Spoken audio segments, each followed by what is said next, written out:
Hey guys, today we're I'm Fiona. My parents disowned me because of my YouTube channel. They said, "You're no longer our daughter, so you can't live in our house." They basically kind of kicked me out. How did it come to this? What did I do to make them so upset?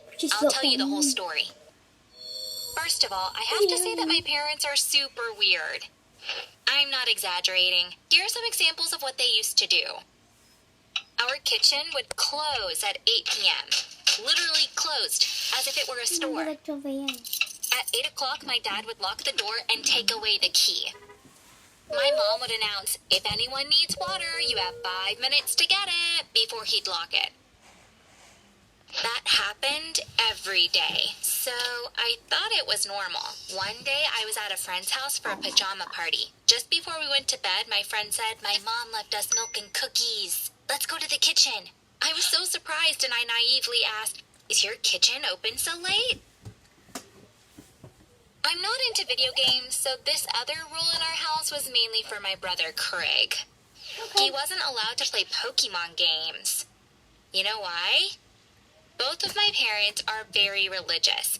My dad read somewhere that Pokemon can evolve. As a religious man, he didn't believe in evolution. He thought that the evolution of Pokemon supported the theory of evolution, so my brother wasn't allowed to play Pokemon. And because of my mom's beliefs, we weren't allowed to watch Harry Potter films or read its books. Because according to her, the series promoted sorcery. Since sorcery is considered a sin, we had to stay away from Harry Potter films and books. Those are just two of the things we weren't allowed to do. Let me tell you about their ridiculous punishments, which really put their weirdness on display. One time, my brother forgot to flush the toilet after pooping. When my mom saw it, she called him over. "You are going to stand here and look at your poop," she said. She kept coming to check that he was really looking. My brother had to stare at his poop for 40 minutes. Finally, my mom yelled from the kitchen, "Flush it!" And he did. Later that day, poor Craig told me, "No matter where I look, I still see my poop." I laughed at the time, but looking back on it, I think it was pretty sad. Now here's one of my dad's weird punishments. Whenever I got a bad grade at school, he would make me call all our relatives and tell them what I got. He'd stand next to me the whole time. For example, he'd call my grandma and hand me the phone. First, I'd say which class it was, and then the grade I got. He'd say, "Apologize to your grandmother for being a disgrace to the family." So I would apologize. This was more upsetting for my grandmother than for me. In addition to the weird ones, he also had some harsh punishments. Normal parents usually tell their kids, "You can't leave your room today." With us, it was, "You can't come down from the apple tree today." You heard it right. We had to climb a tree and stay there for hours as punishment. We had an apple tree in our backyard. That's the one we had to climb. For example, cursing would be punished with the tree. The amount of time we spent in the tree depended on the curse word. You know what the saddest part is? When you grow up in a home like this, you think this is normal. You think this kind of stuff happens in every home. When I was 13 or 14, I started learning more about my friends' families' lives, and I realized that ours was not normal at all. This awareness made things difficult for both me and my parents. I no longer accepted everything they said. So we'd fight all the time. They thought I was just acting out because I was now a teenager, but I kept telling them that they weren't normal, and they needed therapy every chance I got. I felt like a volcano that was ready to erupt. There was no avoiding it. I had to get rid of the lava building up inside me, otherwise it was going to harm me. During that period, I realized that sharing was a sort of therapy for me. I felt better when I talked to my friends, but there were some things I couldn't tell them. What is it? I'd gone through such terrible things that I was worried they would judge me, even though none of it was my fault. What's about judging? The solution was right in front of me. Is that an apple? I decided to create a YouTube channel. I wasn't going to show my face or tell anyone about it, including my brother. That way, I would be able to share everything anonymously. Where do you think I shot my first video? Sitting in the apple tree. I set up the phone's camera so it would only show the apples. I pressed record and started talking about this apple tree's role in my life. I let it all come out. It's weird, but I didn't cry at all. I just talked. Then I uploaded the 1.5-hour video to my YouTube channel, which I called The Girl in the Tree. That night, I felt completely relaxed and slept like a baby. The volcano inside me now had an outlet. After the first 10 days, the amount of views on my video started to go up. I remember the first comment very clearly. Did you really experience this, or are you just making things up? A few hours later, I got a second comment, which said, please show us your face.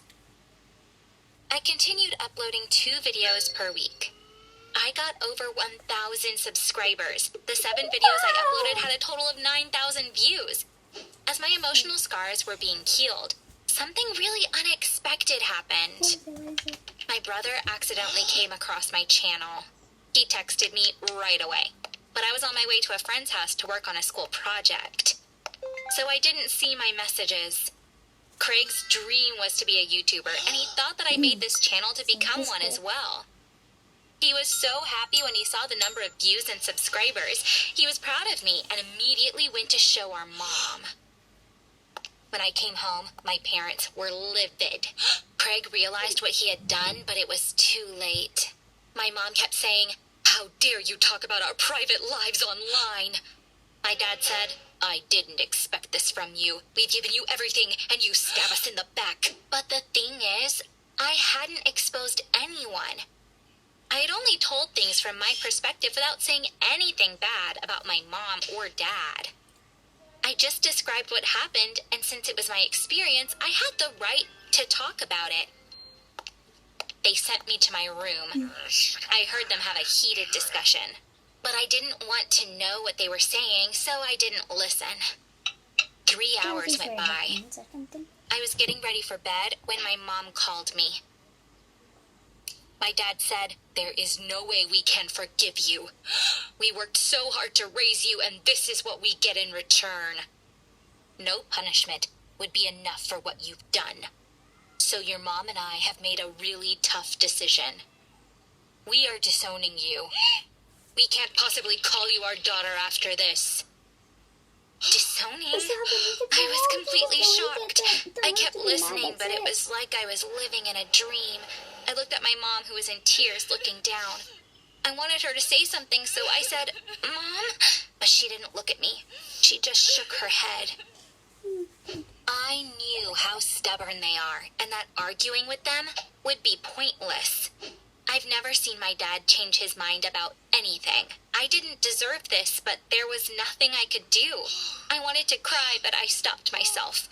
I didn't want them to see me as weak. So what happens now, I asked. Since you're disowning me, I guess you don't want me staying in this house anymore. My dad nodded. Oh my We're giving you a week to find yourself a place to stay. I could understand their disappointment, but wasn't this reaction a bit over the top? Disowning and even throwing me out of the house? They had 2 children, but it looks like they were okay with losing one. Why was I surprised anyway?